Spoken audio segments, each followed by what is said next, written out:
For the fifth straight day now, our president huddled in the White House with no open press coverage events on his schedule.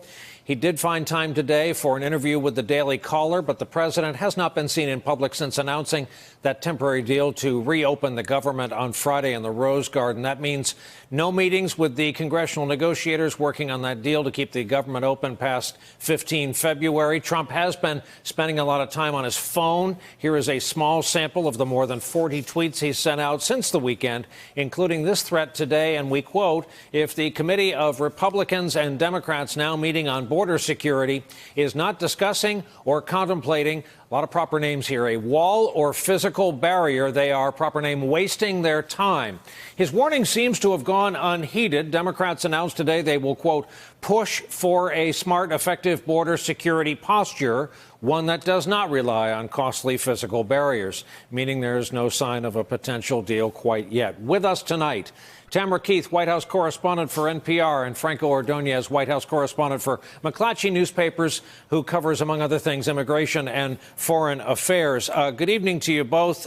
First of all, Tamara, we should all have people in our lives as loyal as Sarah Huckabee Sanders, who said in an interview out today she believes God wanted Donald Trump to be president. Having established that, last week, we established during the shutdown his number one priority was the shutdown and this wall.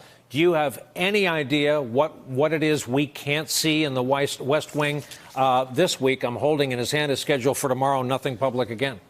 Right. Nothing public again, though there is a meeting with a high-ranking Chinese official, and there have been trade negotiations going on starting today, though the president wasn't, strictly speaking, involved with those. Also, there are preparations underway for a State of the Union address next Tuesday.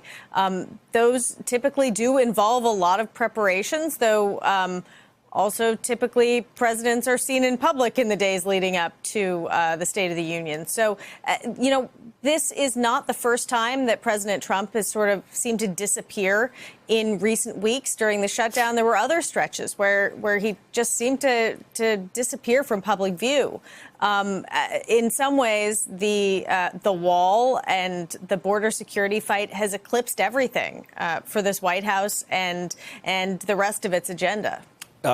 Franco, Tamara is right. We have seen these long spells, and he has also felt comfortable to complain how long he's been cooped up in the White House in Washington, what he missed out on over the holidays. You've been pool reporter recently, which normally you're run and gunning. You have a huge responsibility to report back to everyone else who can't be part of the tight group of reporters covering the president.